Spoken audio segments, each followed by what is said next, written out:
비 내리는 3월의 어느 날 조용했던 신병교육대에 새로운 얼굴들이 들어왔다. 검은 머리를 단정히 묶고 굳은 표정으로 줄에 선 한 여자가 유독 눈에 띄었다. 이름은 서윤정, 나이 33.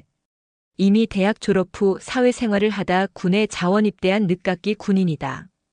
그녀는 다른 신병들과는 분명히 달랐다. 눈빛에는 각오가, 어깨에는 단단함이 서려 있었다.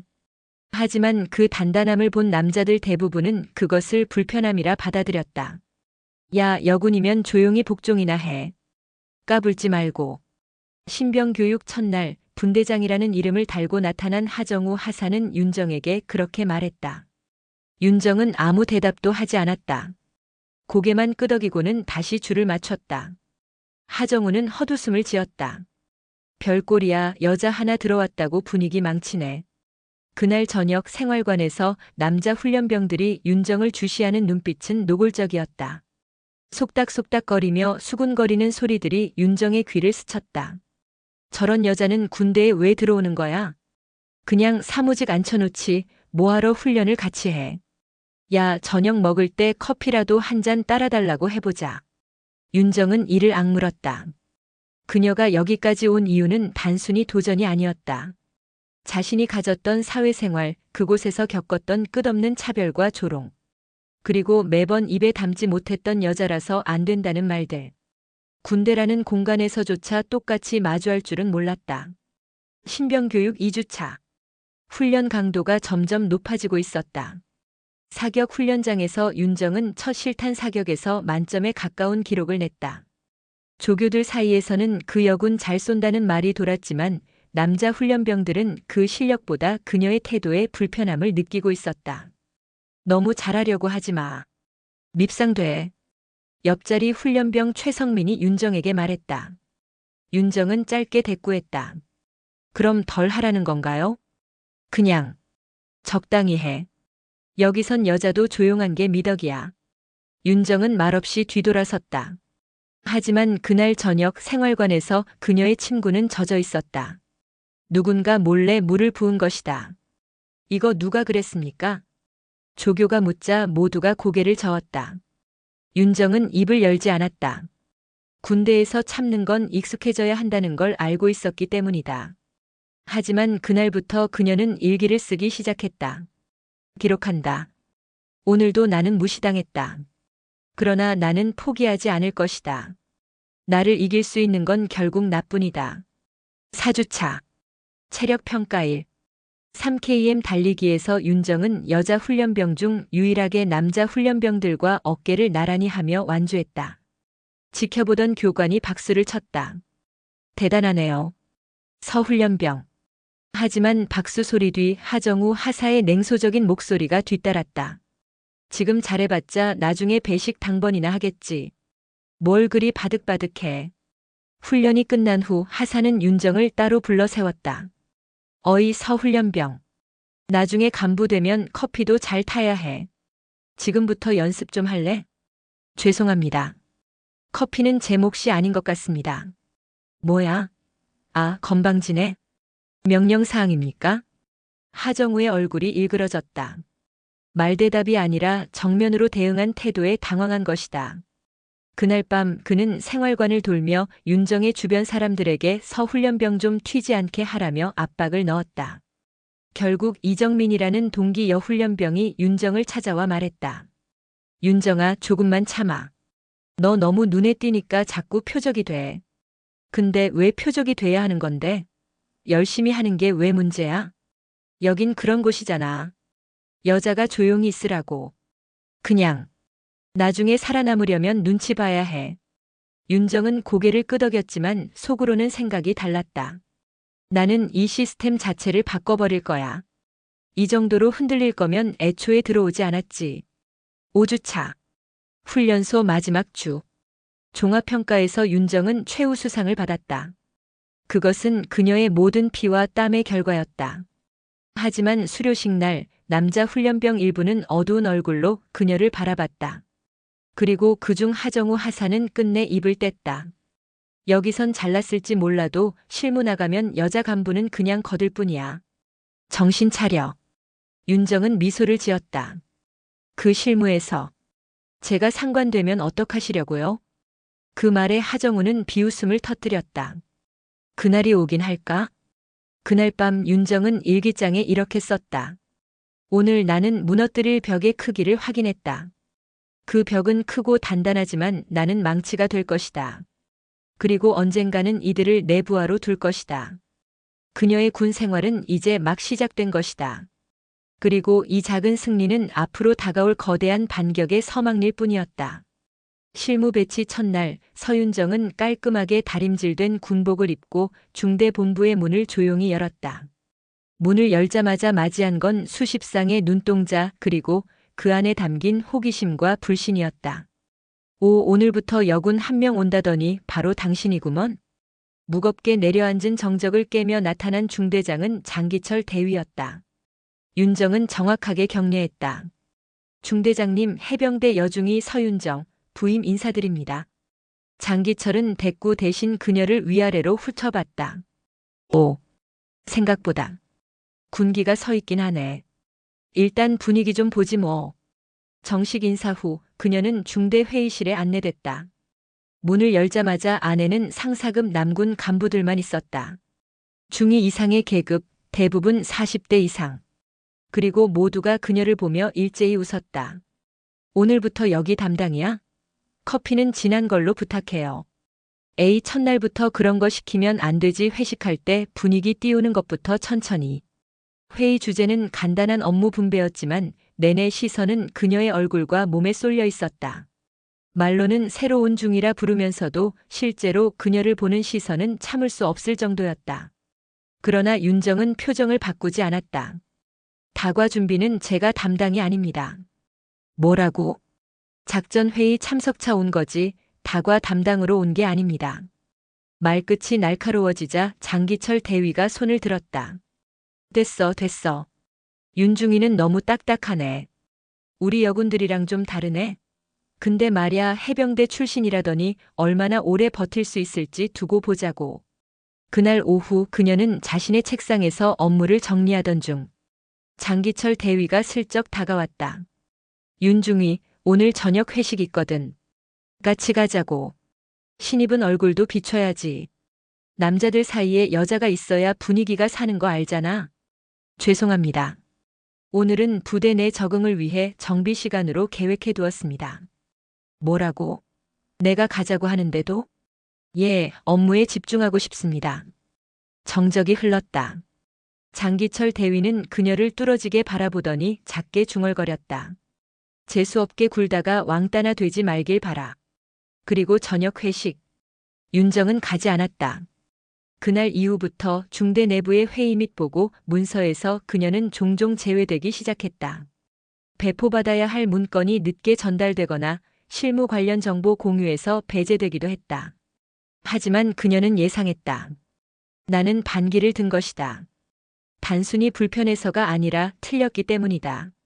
몇 주 후 중대 내 보직 조정이 있었다. 윤정은 가장 험하고 사람들이 기피하는 지역에 배치되었다. 의문 공연 담당이라며 사실상 굳은 일만 맡는 보직이었다. 여자는 분위기 띄우고 행사나 잘 챙기면 되는 거야. 장 대위는 이렇게 말했다. 그러나 윤정은 그 자리에서 매뉴얼을 만들고 훈련 일정을 체계화하며 실제 작전 환경을 분석해 전투력에 도움되는 체계를 설계했다.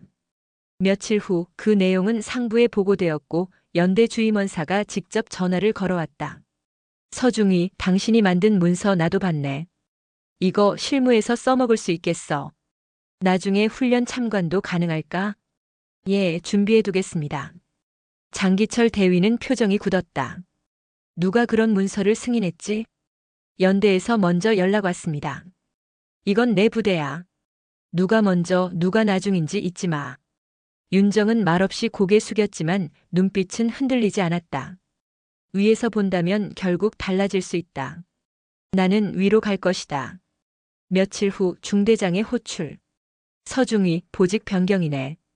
다음 주부터 작전 담당으로 옮겨. 예, 알겠습니다. 이건 내가 너한테 기회 주는 거야.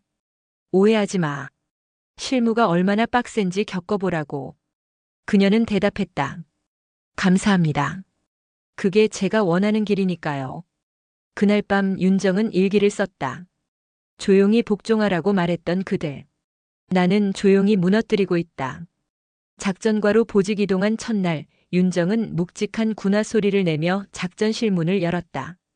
회의 테이블 너머로 앉아있던 남자 간부들은 고개를 들었고 일부는 익숙한 냉소를 지었다. 또 여군이야? 이번엔 작전과까지 진출하시겠다? 작전은 말이야 머리도 써야 하고 현장도 뛰어야 돼. 그냥 예쁜 척으로는 힘들다고. 조용히 복사나 잘해오면 다행이지. 윤정은은 말없이 자리에 앉았다. 그녀는 익숙했다. 여군이 어느 위치에 가든 예외 취급을 받는 현실에. 하지만 그날 회의가 끝나기 전 전혀 다른 분위기가 연출됐다. 그날 오후 전군 작전 계획에 따라 모의 시나리오 작성이 지시되었다. 각 과에서 임의로 실전 상황을 구성하고 해결안을 제시하는 훈련이었다. 작전과 내에서는 간부들이 부담을 느꼈다. 누가 시나리오 총괄 맡을래? 이번 건 별것 없어 보여도 윗선 보고까지 올라갈 거야. 괜히 손댔다가 실수하면 골로 가. 모두가 시선을 피할 때 윤정은이 손을 들었다. 제가 하겠습니다. 정적이 흘렀고 몇 명은 웃음을 터뜨렸다. 여군 중위님께서 실전 돌입 몇 번 해봤다고 그래. 뭐 해본다니까 맡겨봐. 나중에 뒷수습은 우리가 해야겠지만. 그녀는 아무 말 없이 자리에서 일어났다. 그리고 작전 보관함에서 지도를 꺼내오더니 전술펜으로 선을 그으며 브리핑을 시작했다. 적 가정은 동부 해안선 침투.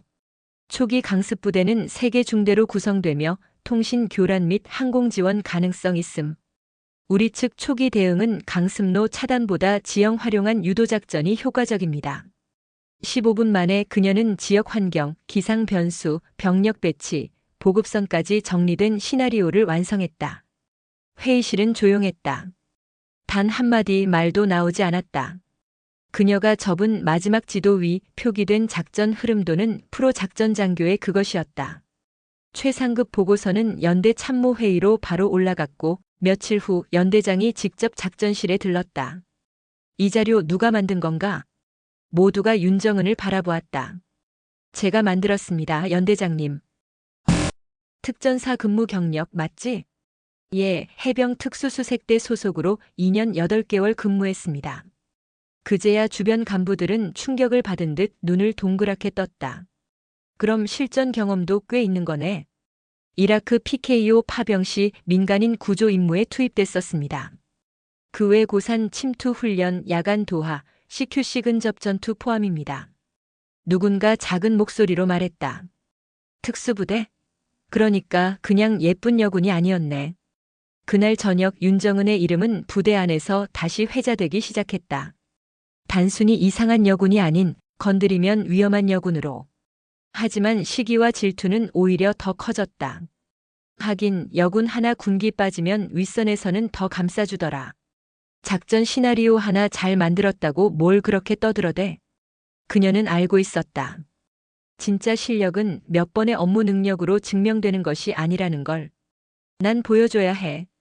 입이 아닌 행동으로. 며칠 뒤 실기 전술 훈련이 예정되었고 윤정은은 현장 담당관으로 지정되었다. 군단급 모의전으로 모든 중대가 참가하는 대형 훈련이었다. 준비 중 작전 지원 장교가 다가와 그녀에게 귓속말을 했다. 지금 연대장님이 윤중이 보고 싶다고 하십니다. 제가 뭘 잘못했나요? 아니, 직접 만나보시면 알아요. 연대장의 사무실. 문을 두드리자 낮은 목소리가 들려왔다. 들어오게. 연대장은 그녀를 보며 말했다. 다음 달부터 연합합동훈련 예비 참관 인원으로 명단에 올렸다. 국방부에서 실무능력 우수장교를 요청했어. 선택권은 자네에게 있다. 윤정은은 경례하며 단호히 말했다. 가겠습니다. 사무실을 나서자마자 누군가 툭 하고 어깨를 치고 지나갔다. 장기철 대위였다. 윤중이 요즘 꽤 잘 나가네. 간부 중 누가 백이야? 없습니다. 실력으로 평가받고 있습니다. 뭐 실력이든 운이든. 오래 못 간다는 게 문제지. 여군은 결국 분위기 깨거나 사고치고 나가 떨어지는 거더라. 윤정은은 쓴웃음을 지었다. 그가 하는 말은 틀렸다. 그러나 동시에 무시할 수 없는 시선의 현실이기도 했다. 그날 밤 그녀는 헬스장에서 체력 단련을 하며 속으로 다짐했다. 내가 끝까지 올라가야 바뀐다. 이런 대접을 받지 않도록, 뒤따라올 후배들이 더 이상 상처받지 않도록. 병사들의 생활관 점검이 끝난 후 강지우는 행정반에서 늦은 보고서를 작성하고 있었다. 오후 내내 이어진 훈련으로 인해 피곤이 몰려왔지만 보고서는 그녀의 책임이자 의무였다. 그런데 그날 저녁 상급자인 박소령이 조용히 그녀를 불렀다. 지우 대위, 보고서 그만 쓰고 나랑 좀 얘기 좀 하지. 강지우는 무심코 따라 나섰고 두 사람은 장교 숙소 근처 외곽의 작은 회의실로 향했다. 문을 닫자마자 박소령은 표정을 바꾸며 본심을 드러냈다. 대위, 요즘 너무 튀어. 윗사람들 눈에 거슬리는 거 알지? 지우는 침착하게 답했다. 제 임무를 다했을 뿐입니다. 부대 기강을 유지하려면 눈치보다 원칙이 우선되어야죠. 박소령은 씁쓸히 웃으며 의자에 기대 앉았다. 그 원칙 때문에 너 하나 때문에 장군이 불쾌해졌어. 작전 보고 때 내가 정면으로 반박했잖아. 그게 통할 줄 알았어? 강지우는 가슴이 뜨끔했다. 며칠 전 훈련 중 민간인 피해를 방지할 수 있는 우회 작전을 제안했지만 그건 장군의 기존 계획과 정면으로 배치되는 내용이었다. 그러나 민간인 피해가 크다는 것을 알고 있었기에 침묵할 수 없었다. 그게 사실이라면 제 소신을 꺾을 생각은 없습니다. 박소령은 책상 위에 얇은 서류 봉투를 내려놓았다. 그럼 내가 책임져. 이번 군사재판 결과 너 징계 올라갔다. 기각되든 유지되든 너 조심해야 할 거야. 서류 안에는 명령 불복종 의혹, 작전 방해 등의 터무니없는 내용이 적혀 있었다. 하지만 그보다도 강지우를 분노하게 만든 건 진정서였다. 익명의 병사로부터 제출된 그녀의 명예를 훼손하는 내용이 포함된 문건이었다.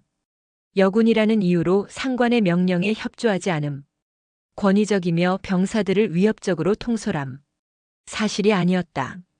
병사들의 안전을 먼저 생각했고 누구보다 절차를 준수했던 강지우였다. 이것은 명백한 찍기였다. 며칠 후 부대에서는 비공식적인 감사가 들어왔다. 감사단의 일원 중에는 예전에 강지후와 같은 교육대 출신인 김태석 소령도 포함되어 있었다. 지후야, 내 소식 들었다. 힘들겠지만 끝까지 버텨야 해. 이번 일 내부에서 누가 너를 찍은 거야? 강지후는 속내를 말하지 않았지만 이미 짐작하고 있었다. 기강이 무너진 중대에서 불만을 가진 남자 간부들이 있었고 그중 한 명이 바로 박소령과 밀접한 관계인 정대위였다. 정대위는 과거 지휘 훈련 중 지우에게 지시 미이행으로 제지당한 적이 있었다. 그때부터였을 것이다. 감사단의 조사 과정에서도 정대위는 협조적이지 않았고 일부러 증언을 흐리게 만들었다. 심지어는 병사들에게 압박을 주며 지우에 대해 불리한 진술을 하도록 유도했다. 하지만 뜻밖에도 몇몇 병사들은 정직하게 진실을 말했다. 강 대위님은 저희 편이었습니다. 위험한 훈련 중에도 저희를 먼저 챙겼습니다. 정 대위님이 강 대위님에게 막말을 하는 걸 들었습니다. 심지어 여성이라며 무시한 적도 있어요. 이 진술은 결정적인 전환점이 되었다. 그날 저녁 강지우는 식당 뒤편의 공터에서 한 병사를 만났다. 신병으로 들어온 지 얼마 안 된 김이병이었다. 대위님 죄송합니다. 사실 그 진정서 제가 쓴 거예요. 지우는 순간 말문이 막혔다. 왜? 김이병은 고개를 푹 숙이며 말했다. 정대위가 쓰라고 했어요. 안 쓰면 보직 바꾼다고 행정병에서 경계 근무로 돌린다고 협박했어요. 강지우는 그의 어깨를 조용히 잡았다. 고맙다. 솔직히 말해줘서. 너의 용기가 더 많은 병사들을 지켜줄 거야. 그날 밤 지우는 감사단에 공식적으로 이 사실을 보고했다. 정대위는 징계위원회에 회부되었고 군 내부 감찰까지 들어갔다. 그 소식이 퍼지자 지우를 무시하던 몇몇 간부들의 태도는 급속히 변해갔다. 대위님, 그동안 오해했습니다. 같은 장교로서 존경합니다.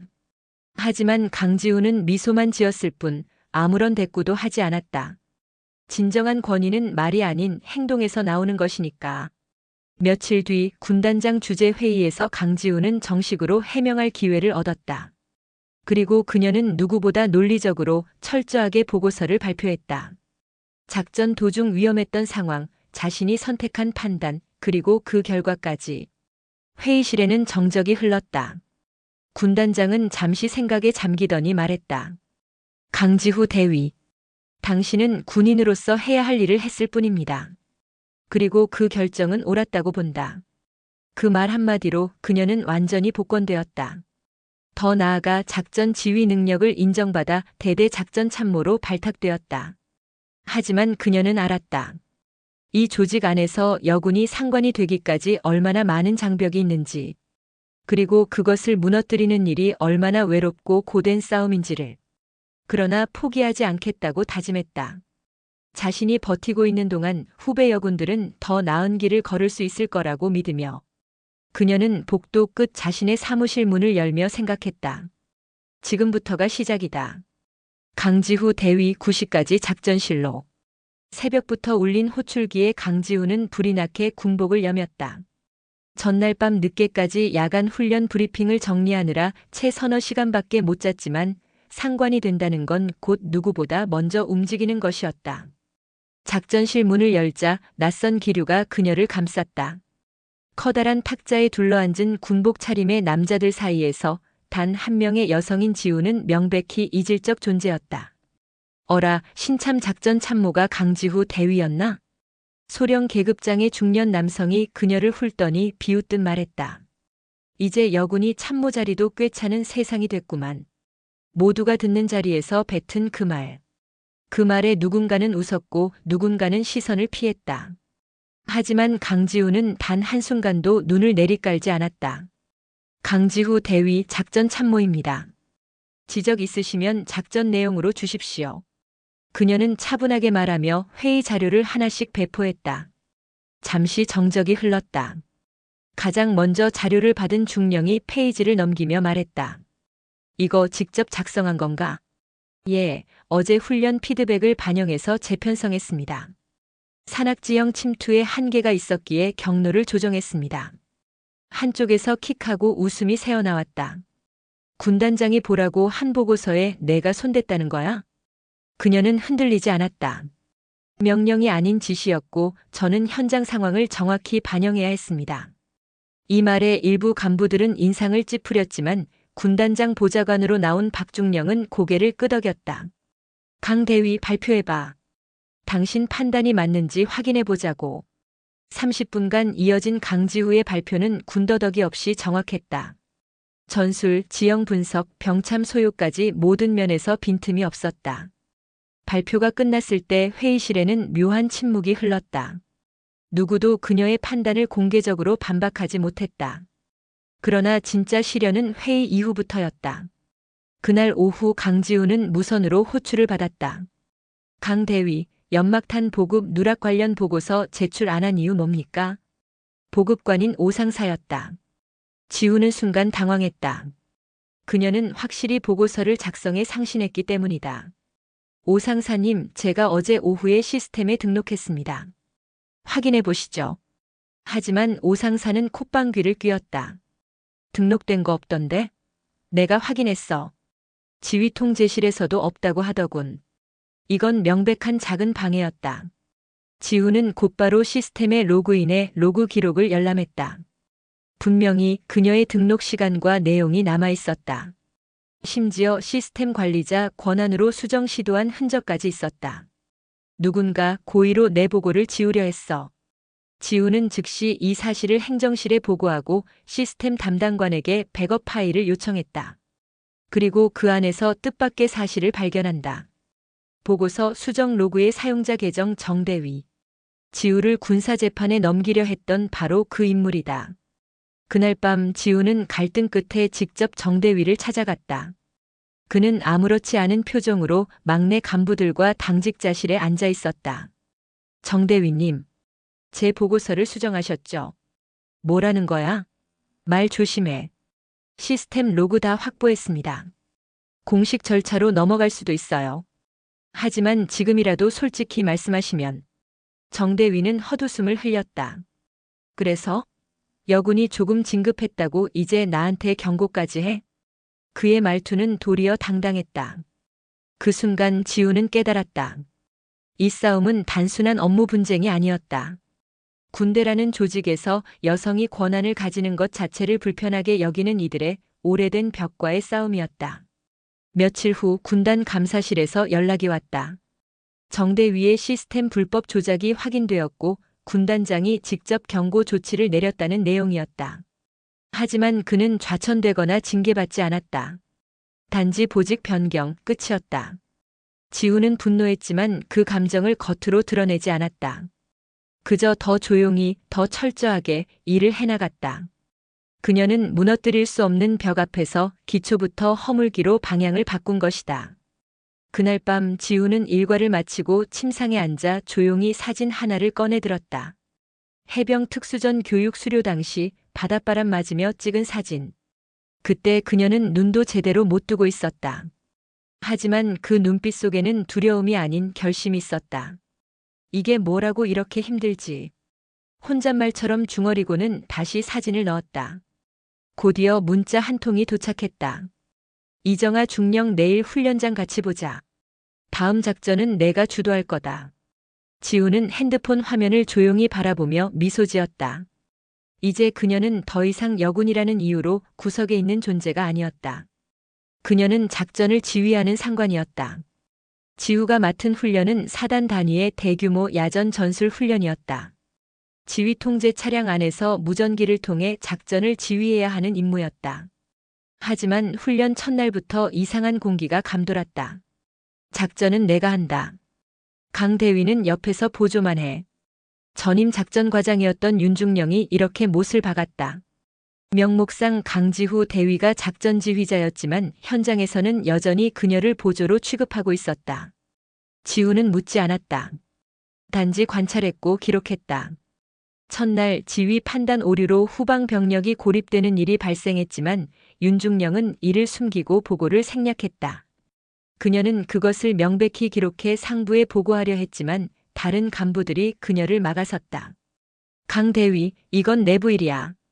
그냥 눈 감고 넘어가. 그녀는 단호하게 말했다. 이건 훈련입니다. 실전이었다면 이미 인명피해가 났을 수도 있어요. 저는 묵과할 수 없습니다. 그 말이 파장을 일으켰다. 다음 날 새벽 모의 공격 훈련 중이었다. 지우는 지휘 차량에 앉아 정밀하게 작전을 지휘하고 있었다. 그때 윤중령이 무전을 끊고 직접 들어왔다. 강 대위 차에서 나와. 직접 현장 지휘하라고. 예. 전 전술 차량 안에서 상황 전체를 관리해야 합니다. 말 안 들려? 내가 명령했어. 내가 현장을 알아야 진짜 지휘를 할 수 있지 않겠어? 말은 그럴듯했지만 그녀를 훈련 본선에서 밀어내려는 의도는 뻔했다. 심지어 날씨는 악천후, 진흙탕이 된 산악지형이었다. 도보 이동도 힘든 그곳에 그녀를 내보낸다는 것은 명백한 의도적 고립이었다. 지금 훈련 상황에서 차량 지휘를 비우는 것은 안전 규정 위반입니다. 내 명령을 거부하겠다는 거야? 지우는 침묵했다. 하지만 곧 단호하게 대답했다. 네. 저는 이 상황에서 현장을 떠날 수 없습니다. 작전 전체의 통제가 우선입니다. 윤중령은 분노로 얼굴이 붉어졌지만 더 이상 말을 잇지 못했다. 그녀는 명백히 매뉴얼에 따른 행동을 하고 있었고 그걸 뒤집을 명분은 없었다. 훈련이 끝난 후 지휘관 회의가 열렸다. 이날은 훈련 성과를 평가하는 자리였다. 지우는 발표자로 나서 정확한 데이터를 기반으로 훈련 중 발생한 문제점과 개선점을 브리핑했다. 그리고 마지막에 조심스럽게 한마디를 덧붙였다. 본 훈련 도중 일부 명령은 안전 규정과 작전 매뉴얼을 위반하는 요소가 있었습니다. 본인은 이를 공식적으로 기록하고 대응 방안을 제시했습니다. 정적. 누구도 그녀의 발언을 공개적으로 반박하지 않았다. 그녀는 상관의 비합리적 명령을 정면으로 거부하고도 규정 안에서 승리했다. 그러나 결과는 곧 돌아왔다. 며칠 후 그녀에게 전출 명령이 떨어졌다. 훈련 결과와는 무관하게 행정부서로의 전환. 작전직에서 밀려난 셈이었다. 지우는 혼자 조용히 짐을 챙겼다. 그리고 가는 길에 평소 그녀를 지켜보던 장기 복무 대령이 다가왔다. 강대위. 네, 대령님. 당신이 한 일 조직은 당장은 못 받아들일지도 몰라. 하지만 꼭 기억할 거야. 누가 진짜 군인이었는지를. 지우는 말없이 고개를 숙였다. 울지 않았다. 울 수 없었다. 군복을 입은 이상 눈물이 설 자리는 없었다. 새로운 부대. 행정과에서의 근무는 작전과와는 전혀 다른 분위기였다. 하지만 거기서도 그녀는 철저했다. 보고서는 항상 1분 빠르게, 회의는 1초의 실수 없이. 그리고 그 노력은 어느 날 뜻밖의 전화 한 통으로 돌아왔다. 강지후 대위 군사안보실 본부로 차출 명령이 났습니다. 준비하십시오. 그곳은 국방부 직속 기밀작전실. 선발은 극히 드물고 철저히 능력 기반이었다. 누군가는 귀향이라 했던 전출이 사실은 그녀를 향한 검증의 관문이었던 셈이었다. 지우는 전출지에서 마지막 인사를 남겼다. 그리고 이삿짐을 챙기며 중얼였다. 여자는 복종이나 하라는 그 말, 그때 난 이 싸움을 이겨야겠다고 다짐했지. 국방부 청사안 군사안보실의 공기는 다르다. 군복을 입은 자들 속에서도 여기는 평범한 군대와는 전혀 다른 차원의 전장이다.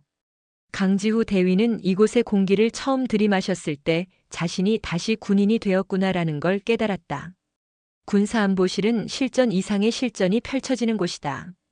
작전의 방향을 결정하고 국가 안보 위협을 실시간으로 분석하며 지휘부에 직접 보고하는 권한을 지닌 부서. 여기서의 한 문장은 수백 명의 생명과 직결된다. 하지만 그녀를 반기는 이는 없었다. 여자 분석관. 여긴 워게임하는 곳이야. 동화책 읽는 곳이 아니라고. 처음 인사를 나누던 중령 한 명이 피식 웃으며 말했다. 또 다른 중령은 차가운 시선으로 명찰을 훑었다. 강지후? 어디서 들어본 이름인데? 아, 작전지휘 거부하고 항명한 그 대위. 항명이란 단어. 그들이 붙인 꼬리표는 악의적이었다. 하지만 지우는 묵묵히 고개를 숙였고 또박또박 말했다. 전 강지후 대위입니다. 국방부 군사안보실 전술분석관으로 임명받았습니다. 그 말은 선언이었다. 그리고 동시에 전쟁의 시작을 알리는 신호탄이었다. 첫 업무는 북한 접경 지역에서 발생한 미상 기동의 패턴 분석이었다. 자료는 수천 건, 실시간 정보는 분 단위로 쏟아졌다. 지우는 커피 한 모금도 마시지 않은 채 이틀간 분석에 몰입했다. 그러다 발견했다. 북한군의 기동 패턴 속에 비정상적 루트가 반복적으로 등장하고 있었다. 평소와 달리 특정 고지대에 병력이 집결했다가 순식간에 사라지는 구조. 그녀는 이를 위장 후 기습 배치 훈련으로 판단하고 보고서를 작성했다. 그러나 회의장에서 그녀의 보고는 무참히 짓밟혔다. 자, 다들 봤겠지만 강 대위는 이걸 북한의 새로운 전술이라 보는데 내가 보기엔 단순한 훈련 루틴이야. 분석실장 박준영 대령이 말을 끊으며 비웃었다. 여자들은 원래 상상력이 풍부하지. 영화 많이 본 거 아냐? 회의실엔 웃음이 흘렀고 지우는 치욕스러운 정적 속에서 손을 모았다. 그러나 그녀는 물러서지 않았다. 정중히 손을 들고 말했다. 대령님, 해당 훈련 구간은 통상적인 경로가 아닙니다. 또한 2016년, 2018년에도 유사한 루트가 사용된 전례가 있습니다. 기밀 기록 제471호에 해당 내용이 있습니다. 지금 이 훈련은 그 재현 가능성이 매우 높습니다. 회의실이 조용해졌다. 그녀가 언급한 기록은 과거 청와대까지 보고되었던 사례였다. 박 대령은 당황한 기색을 숨기지 못한 채 회의를 마무리했다. 하지만 그날 밤 지우는 호출되었다. 개인 사무실이 아닌 건물 외곽 보안 구역이었다. 강 대위, 요즘 말이 많다. 안보실은 협업이지 독불장군이 아니야. 전자료 기반으로 판단했을 뿐입니다. 상관에게 망신 주는 보고가 그게 협업이야? 지우는 가만히 그의 시선을 받아냈다. 그녀는 겁먹지 않았다. 오히려 침착했다. 정확한 분석이 군의 생명입니다. 저는 제 역할을 했을 뿐입니다. 박 대령은 더 말하지 못하고 돌아섰다. 며칠 후 청와대 직속 안보 브리핑이 열렸다. 지우의 분석 보고가 최고 위급 회의에서 채택되었고 특별기밀 보안 문건으로 격상되었다. 그녀의 이름은 다시 전군에 퍼졌다. 이번에는 여자 분석관이 아니라 강지후 작전통찰력 우수라는 공식 칭호와 함께였다. 그날 저녁 지우는 자신이 근무하던 방에서 책상 위에 놓인 편지 한 통을 발견했다. 강대위. 처음엔 나도 의심했어. 하지만 자네는 진짜 군인이야. 박준영. 이름 없는 격려였지만 그녀는 처음으로 작게 웃었다. 어릴 적부터 익숙했던 싸움, 무시, 의심. 그것은 이제 그녀에게 연료였다. 사관학교 시절 그녀는 남자들과 똑같이 구르고도 여잔 허리 다친다는 말을 들어야 했다. 중2 시절 인질 구출 훈련을 이끌면서도 가장 위험한 건 남자한테 맡기자는 제안을 받았다. 그리고 지금 안보실의 중심에 선 이 순간. 그 모든 과거가 주마등처럼 지나갔다. 그녀는 지금 안다. 자신이 여군이라는 이유로 주목받는 게 아니라 진짜 군인이라는 이유로 인정받기 시작했다는 걸. 강지후 대령. 그 이름 석자가 군 본부의 전산망에 진급 예정자 준장으로 등록된 순간 국방부 내부 게시판은 술렁였다. 해병대 최초 여성 장군. 그 수식어는 너무 무거워 누군가는 불편해했고 누군가는 조롱했고 또 누군가는 경외했다. 하지만 정작 본인은 평소와 다름없이 기상했다. 오전 5시 30분 러닝, 샤워 후 5시 45분 아침 식사. 기본 군사일보에 기재된 습관이 그녀의 일상이었다. 강 대령님 축하드립니다. 곧 원스타십니다. 참모 하나가 말을 건넸지만 지우는 고개만 끄덕였다. 아직 아니야. 정식 발표 날 때까지는 조용히 있는 게 좋아. 사무실 창밖으로 해가 떠오르고 있었다. 그녀는 천천히 목을 돌리며 중얼거렸다. 20년이 걸렸군. 진급 검토 과정은 결코 순탄하지 않았다. 막바지 인사검토 회의에서 몇몇 장성은 대놓고 이의를 제기했다. 해병대의 장군 자리는 많지 않습니다. 여군 장군이라니 부담스럽습니다. 지휘권은 책임의 무게입니다. 여성 장교에게 어울릴까요? 심지어 한 고위 인사는 문건을 탁 내려놓으며 말했다. 차라리 공보장교를 진급시키지. 여자는 그쪽이 더 낫지 않겠소? 그러나 한 장군이 조용히 입을 열었다. 합참작전본부장 출신인 박무연 중장이었다. 강지후 대령은 2014년 북한 지피 소탕작전에서 실시간 전술 지시로 전 병력 생환을 이끌어냈습니다.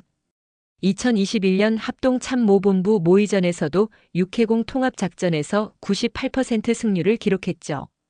그는 문서를 한 장 꺼내 들었다. 그리고 2023년 군사안보실 분석으로 청와대 경계 강화 조치를 4시간 앞당겨 시행함으로써 테러 시도를 저지한 주역입니다. 지금 이 자리에서 그 능력을 성별로 재단한다면 우리는 자격이 없습니다. 회의실은 조용해졌다. 결국 찬성 다수로 진급은 확정되었다. 준장 임명식 날. 그녀는 여느 날처럼 단정한 군복을 입었다. 단 이번에는 어깨에 별 하나가 추가될 자리를 가늠하며 거울을 바라봤다. 거울 속에는 더는 억울한 듯 눈을 부릅뜨던 여중생도 울먹이던 훈련소 여생도도 없었다. 그녀는 이제 대한민국 해병대 최초의 여성 장군이자 작전과 지휘를 아우르는 상관이었다. 임명식이 열린 국방 컨벤션홀. 청와대 고위 관계자 합참의장, 해병대 사령관, 선후배 장교들까지 자리를 가득 채웠다. 국방부 장관이 마이크를 잡았다. 지금 이 자리 역사입니다.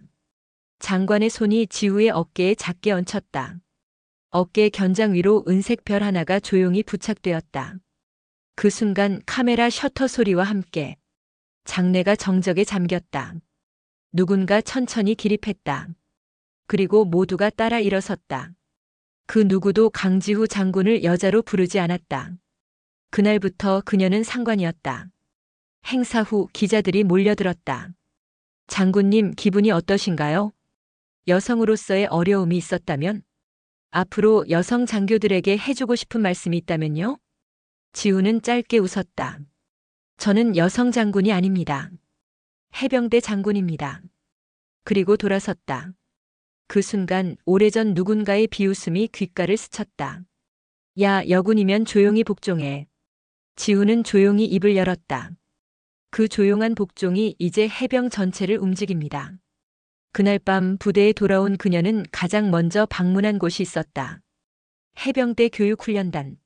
자신이 첫 복무를 시작했던 낡은 숙소. 구석진 벽에 쓰여 있던 낙서 하나는 아직도 그대로였다.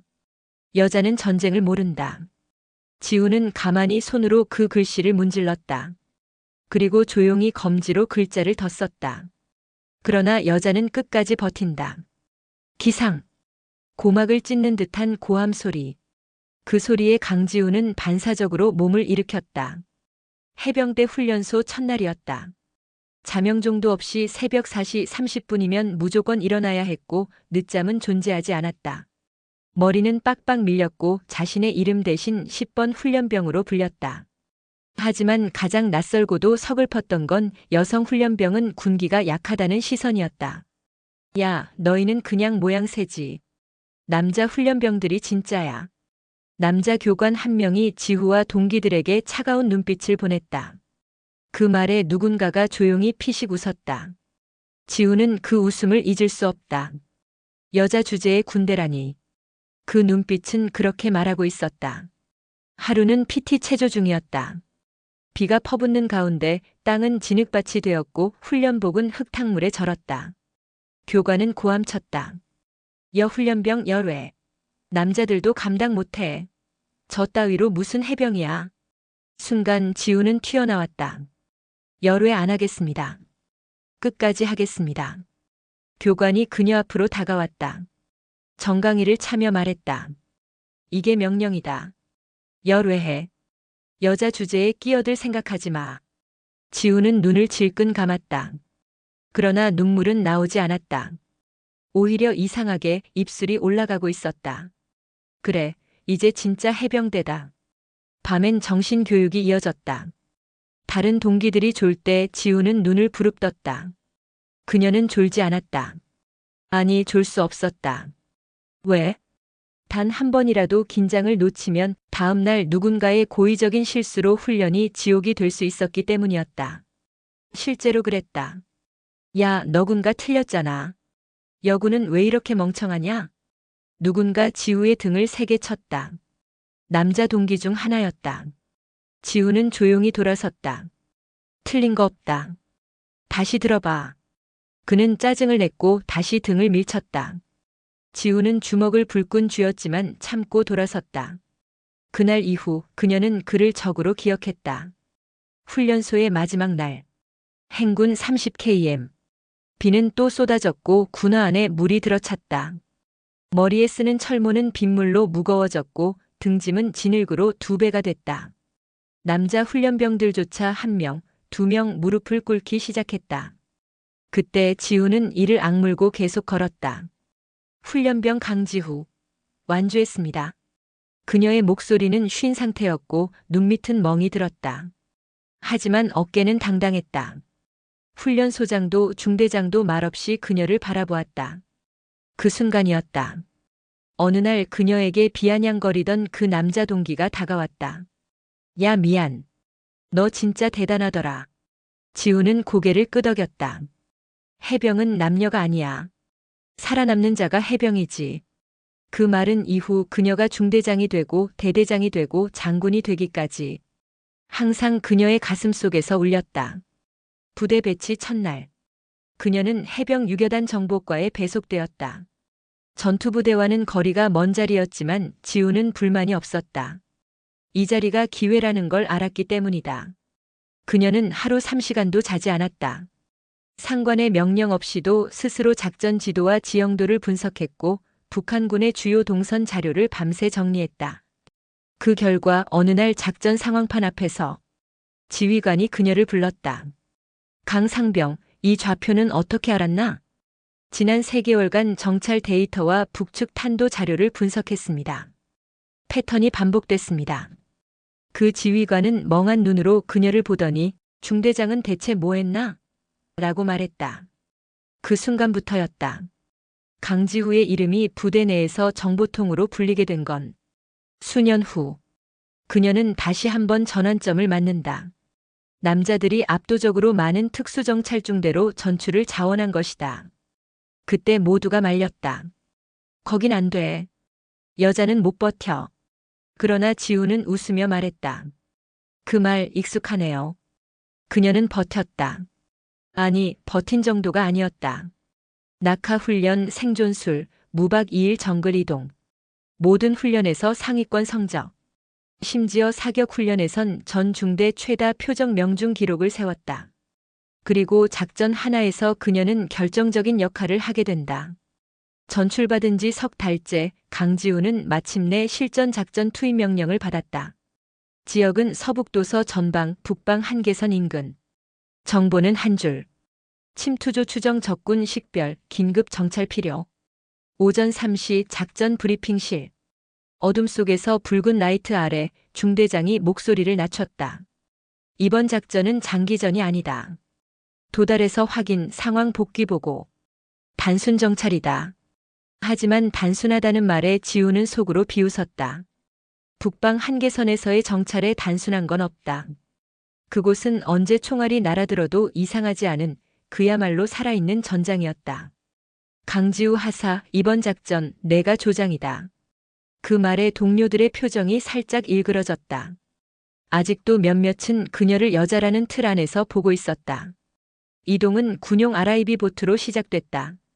무인도처럼 보이는 갯벌 끝자락에 보트가 멈췄고 팀은 무언 속에 하선했다. 지우는 열화상 탐지 장비를 등에 짊어진 채 앞장섰다. 서쪽 능선은 내가 돌겠다.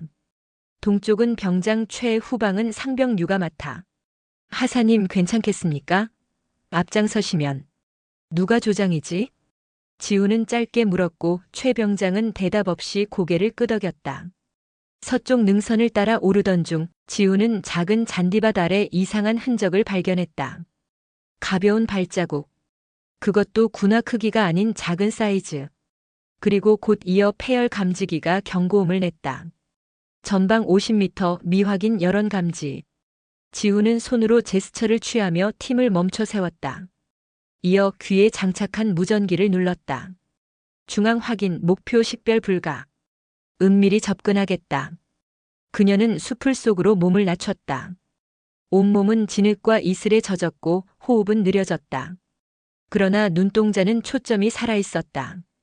그녀는 과거 특수부대 훈련에서 배운 모든 기술을 총동원하고 있었다. 그리고 드디어 그녀는 그들을 보았다. 검은 복장의 두 남성.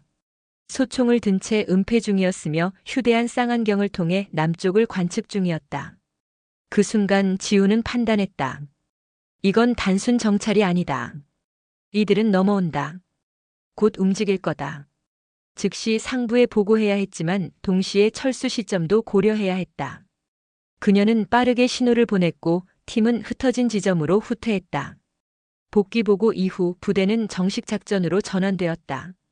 그녀가 본 인원은 실제로 침투 훈련 중이던 특수 정찰조였고 그녀의 정보 덕분에 한밤 작전이 조기 성공할 수 있었다. 다음 날 지휘실.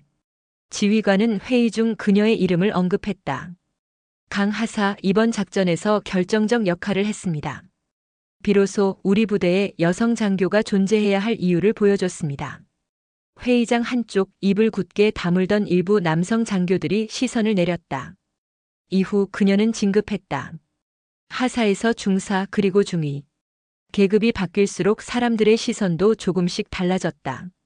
예전엔 거슬리는 존재였지만 이제는 필요한 존재가 되기 시작한 것이다.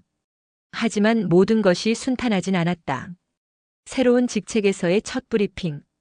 그녀가 작전 지도 앞에 서자 누군가 귓속말을 흘렸다. 여군이 뭘 안다고 작전을 짜. 그 소문은 회의실 구석구석 퍼졌고 그녀의 손은 순간 떨렸다. 하지만 그녀는 다시 눈을 들었다.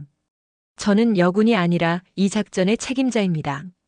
그날 회의는 예상보다 더 치열했지만 결과는 하나였다. 강중위의 판단이 옳았고 그에 따른 계획으로 작전을 승인한다. 그녀는 그날 밤 늦게까지 지도를 붙잡고 남았다. 한 선임이 다가와 물었다. 왜 그렇게까지 해? 증명은 충분히 했잖아. 그녀는 짧게 답했다. 나는 한 번의 성공이 아니라 존재 자체로 의미를 바꾸고 싶어. 후배 여군들이 가능하다는 말을 듣게 만들고 싶어서. 그 말은 단순한 의지가 아니었다. 그녀의 생애 전반을 관통하는 신념이었다. 그리고 그 신념은 해병대 역사상 최초의 여성 특수작전 장교, 더 나아가 최초의 여군 원스타 장군이라는 자리를 향해 천천히 하지만 분명하게 그녀를 이끌고 있었다. 진급과 함께 그녀는 새 보직을 받았다. 합동작전기획실. 전국 각 부대의 특수작전을 검토하고 명령서를 발송하는 고위직 라인. 그녀는 이제 실질적인 작전 지휘권 일부를 갖게 되었고 그만큼 시선도 날카로워졌다.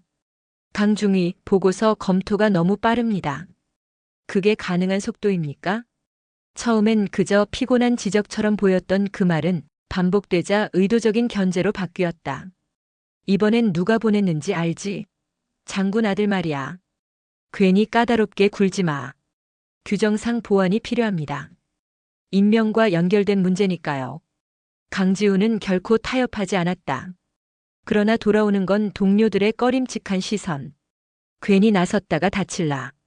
진급 빨리 하더니 이제 목소리가 커졌네. 그런 속삭임이 복도에 퍼지고 있었다. 그리고 그날 작전 기획문서 한 장이 그녀의 책상에 올라왔다. 지상군 단독 공세안. 위치 제2지구 위험도 상. 작성자 상관 장성, 최정만 준장. 지우는 고개를 갸웃했다. 여긴 방어선인데? 공격 중심에 배치는 무리야. 그녀는 문서의 부조리를 발견했고 즉시 회의에서 이를 언급했다. 작전 배치는 위험합니다. 현지 병력 대비 지원이 부족합니다. 하지만 최정만 준장은 그녀를 바라보며 미소 지었다. 강중위, 내가 이 작전을 처음 짜본 줄 알아? 전장을 좀 더 배워야겠네. 그 한마디에 회의실은 썰렁해졌고 아무도 그녀를 거들지 않았다. 그날 밤 그녀는 홀로 작전 지도를 다시 검토했다. 현장의 위협과 실제 병력, 탄약 보급 속도까지 전부 재확인한 결과 명백한 실패 시나리오가 도출됐다. 지우는 고민 끝에 기밀 보안 건의서를 작성해 상부에 보고했다.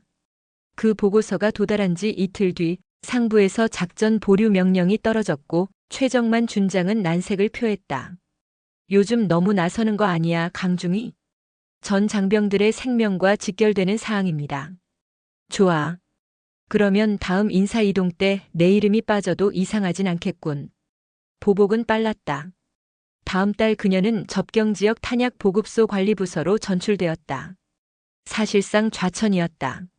작전 지휘도 없고 실적도 쌓이지 않는 조용한 곳. 강중위 잘 왔어요. 여긴 조용하긴 한데 예전처럼 바쁘진 않을 거야.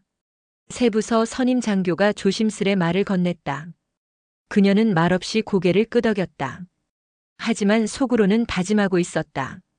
이곳에서도 내 자리를 만든다. 예상 밖의 기회는 곧 찾아왔다. 접경 지역은 드물지만 실제 위협이 발생하는 곳이었다. 7월 18일 새벽 2시 45분 탄약고 인근에서 정체불명의 열 신호가 감지되었다. 경계 근무병은 당황했지만 지우는 바로 무전기를 들었다. 경계 2소대 후방 감시 1소대 우측 능선의 위치. 내가 직접 현장 지휘하겠다. 지우는 조끼를 걸치고 단숨에 밖으로 뛰쳐나갔다. 현장에 도착했을 때 소대장마저 긴장하고 있었다. 중위님, 정확한 방향이 없어서. 방향은 이쪽 북북동 20도. 이 신호는 이동형 장비에서 나오는 열이야. 단순 동물이 아니야. 지우는 망원경을 들고 능선을 스캔했다. 그리고 곧 무언가를 보았다. 누군가 있다. 고의 침입이 맞다. 즉시 대응조 배치하라. 그녀는 빠르게 지휘를 내렸고 30분 뒤 침입자 2명이 포박되었다. 실제 정찰 시뮬레이션을 가장한 적군 훈련조였고 그녀의 빠른 판단 덕분에 탄약고는 무사했다. 작전 이후 상급 지휘부는 다시 주목했다. 강중위가 아니었으면 우린 큰일 날 뻔했어. 그리고 그 소문은 다시 본부까지 퍼졌다. 최정만 준장의 입김은 약해졌고 그녀의 전출은 복귀 요청으로 전환되었다. 복귀 명령서가 도착한 날 부서장은 말했다. 난 잘 몰랐는데. 당신은 진짜 군인이더군요. 그녀는 고개를 숙여 인사하며 말했다. 군복은 계급보다 책임으로 입는 겁니다. 제가 해야 할 일을 한 것뿐입니다. 그녀는 돌아왔다. 그리고 돌아온 자리에서 지휘관 후보 명단에 오르게 되었다. 하지만 그 앞엔 또 다른 그림자가 들이우고 있었다. 최정만 준장 그리고 그의 측근들이 숨겨온 진실. 그 진실은 그녀의 과거와도 연결되어 있었다. 강지우 중위는 탄약고 침입 사건 이후 다시 합동작전 기획실로 복귀했다. 그러나 돌아온 자리에는 묘한 긴장감이 흘렀다. 돌아왔네, 강중위.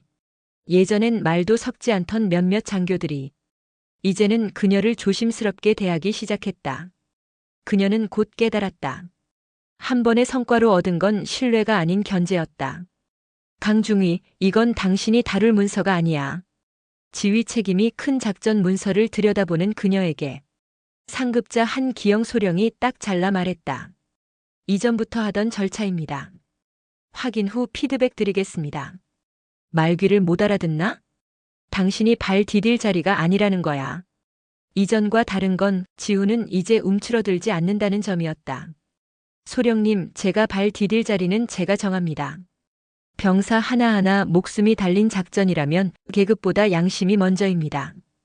기영은 씹던 껌을 뱉듯 쓴웃음을 지으며 돌아섰다. 며칠 뒤 지우의 책상으로 익명의 봉투 하나가 도착했다.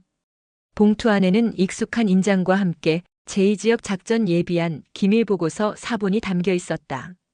이건 예비안에서 빠졌던 문서. 그녀는 문서를 넘기며 점점 얼굴이 굳어졌다. 기밀 장비 이동 내역, 작전 위치 변경 요청서, 그리고 비공식 인사 배치 자료. 이건 조작이야. 문서의 하단엔 최정만 준장의 사인이 흐릿하게 찍혀 있었다. 지우는 혼자 움직이지 않기로 했다. 그녀는 김태우 대위에게 자료 일부를 넘기며 조심스럽게 말을 꺼냈다. 이거 누군가 일부러 작전 실패를 유도한 것 같아. 무슨 말이야? 그럼 우리 병사들을 희생양 삼으려 했다는 거야? 가능성은 있어. 중요한 건 이게 단순 실수가 아니라 조직적으로 감춰진 것이라는 점이야. 태우 대위는 그녀를 똑바로 바라보았다. 너 이걸 까발릴 생각이야? 당연하지. 군은 명령에 복종하는 곳이지만 그 명령이 죽음을 담보로 한다면 바꿔야 해. 그녀는 내부 감사 담당 부서에 공식 제보서를 올렸다. 익명은 아니었다. 익명으로 숨길 거면 시작도 하지 말자. 그녀는 실명으로 서명하고 정식 절차를 밟았다. 며칠 후 기무부에서 연락이 왔다. 강중위, 직접 출석해 주시겠습니까? 출석 당일 지우는 단정하게 제복을 입고 나타났다. 자료를 제출하고 질문에 차분히 답변했다. 왜 이걸 지금 제출하셨습니까? 저는 현장을 아는 사람입니다. 이 문서를 보고도 침묵했다면 저 역시 공범입니다. 조사 이후 군 내부 감찰단이 비공식 작전 내용을 정식 조사하기 시작했다. 곧이어 작전 위반 혐의로 최정만 준장에게 1차 서면 경고가 내려졌다. 하지만 그가 쉽게 물러날 리 없었다. 그는 조용히 움직였다. 강지우에 대한 조사 요청이 내부 보안실로 들어갔다. 명목은 기밀 유출 및 허위 제보. 기밀 유출자라고요? 제가요? 지금 조사만 진행 중입니다. 확정된 건 아닙니다. 그런데 강중위, 왜 이런 정보가 당신 책상에 들어왔을까요? 지우는 입을 다물었다. 그 문서를 보낸 익명 제보자. 누군지는 모르지만 그 정보가 불씨가 되었고 이제 그 불씨는 그녀를 태우기 시작한 것이다. 며칠 뒤 지우는 부대 보안실 출입 제한 조치를 받았다. 사실상 활동 정지. 유배였다. 그녀는 책상 정리를 하며 조용히 책상 서랍 안에서 어릴 적 군인이던 아버지의 흑백 사진을 꺼냈다. 아빠, 이런 싸움도 군인의 몫이야? 그녀는 조용히 사진을 가방에 넣고 책상 위에 유리컵 하나를 덜컥 내려놓았다. 하지만 조용한 와중에도 그녀를 지켜보는 눈이 있었다. 김태우 대위. 그는 조용히 컴퓨터를 켰다. 지우가 남긴 메모리 카드에는 그녀가 보관하던 증거 일부가 백업되어 있었다. 강중위, 당신이 멈춰도 난 안 멈춰. 우리 병사들을 위해서라도. 그리고 그는 상급자 몰래 외부 기밀조사팀에 접촉을 시도했다. 이건 단순 사건이 아닙니다. 부대 내부에서 고의로 병력 희생을 유도한 흔적이 있습니다. 며칠 후 국방부 고위 간부 한 명이 기무부에서 비공식 브리핑을 받았다. 강지후 중위. 그녀가 말한 게 모두 사실이라면 우린 군 전체를 흔들어야 합니다. 이건 단순한 여군 차별이 아니라 계급을 이용한 범죄입니다. 그 순간 고위 간부의 눈빛이 변했다. 지휘 체계까지 뒤흔들 각오하십시오. 이 사건 조용히 끝날 수 없습니다. 그리고 마침내 강지우는 다시 호출을 받는다. 이번엔 상부 지휘실이었다. 그녀가 문을 열고 들어가자 한 중장급 장교가 말했다. 강지우 중위, 당신이 제기한 모든 자료는 전부 사실로 확인됐습니다. 이제 군은 당신에게 묻습니다. 이 사건을 어떻게 마무리하길 원하십니까? 지우는 잠시 침묵하다 입을 열었다. 저는 숨지 않겠습니다. 그리고 앞으로 이런 일이 다시는 반복되지 않도록 제 위치에서 싸우겠습니다. 전역하겠다고? 지휘실에서 강지후 중위의 말을 들은 상관은 눈을 동그랗게 떴다. 그녀는 단호한 눈빛으로 말했다. 더는 이 군복을 입은 채 침묵할 수 없습니다. 하지만 떠나기 전에 해야 할 일이 남아 있습니다. 그녀의 마지막 임무는 그동안 묵인되었던 군 내 성차별, 성희롱, 작전 조작, 인사 불공정 문제에 대한 보고서를 공식 제출하는 일이었다. 그녀는 방대한 자료를 정리했다. 과거 자신이 겪었던 일들, 그리고 후배 여군들이 그녀에게 털어놓은 수많은 증언들. 그녀는 보고서 서문에 이렇게 썼다. 군인은 전장에서 적과 싸우는 존재지만 진짜 전쟁은 내부에서 벌어진다. 나는 군을 사랑했고 지금도 사랑한다. 그래서 바꿔야 한다. 보고서는 국방부 감찰실에 공식 채택되었고 군사청문회에서 그녀는 직접 증언하게 되었다. 강전 중위, 당시 상황을 설명해 주시겠습니까? 의원들의 질문에 그녀는 떨리는 목소리로 대답했다. 그러나 그 떨림은 두려움이 아니라 결심에서 오는 떨림이었다. 여군은 단순한 전시용 인형이 아닙니다. 우리는 실전에서 똑같이 훈련받고 똑같이 피 흘립니다. 하지만 조직은 우리를 보호하지 않았습니다. 그걸 바로잡고자 했을 뿐입니다. 청문회장의 정적이 흘렀다. 그녀의 말은 직설적이었고 가식이 없었다. 며칠 뒤 국방부는 강지후의 보고서를 바탕으로 전면적인 군 내부 감찰 시스템 개편, 성희롱 예방 지침 강화, 여군 전용 상담부서 설치 등을 발표했다. 언론은 그녀를 침묵을 깬 군인이라 불렀고 후배 여군들은 그녀에게 존경과 지지를 보냈다. 하지만 그녀는 스포트라이트를 피해 조용히 군을 떠났다. 저녁식 날, 많은 병사들과 동료 장교들이 조용히 눈물을 삼켰다. 지후 중위 감사합니다. 아니죠. 전 이제 민간인입니다. 강지우 씨예요. 그녀는 그렇게 웃으며 국문을 나섰다. 하지만 그녀의 여정은 거기서 끝나지 않았다. 몇 달 후 국방부 장관실로 한 통의 제안서가 도착했다. 보낸 사람은 강지후. 제목은 군내 인권자문위원회 창설안. 그 제안서는 빠르게 채택되었고 새롭게 출범한 자문위원회의 최초 여성 의장으로 그녀가 정식 위촉되었다. 그녀는 기자회견에서 이렇게 말했다. 전장은 총만 드는 곳이 아닙니다. 불의 앞에서 침묵하지 않는 모든 곳이 전장입니다. 저는 이제 군복 대신 양심을 입겠습니다. 우리 군이 더 이상 침묵 위에 세워지지 않도록. 시간은 흘렀다. 그리고 어느 날 국방부가 새롭게 창설한 통합여군 훈련소에서 그녀의 이름이 다시 언급된다. 강지후 전 중위가 오늘부터 훈련소 총책임 고문관으로 부임합니다.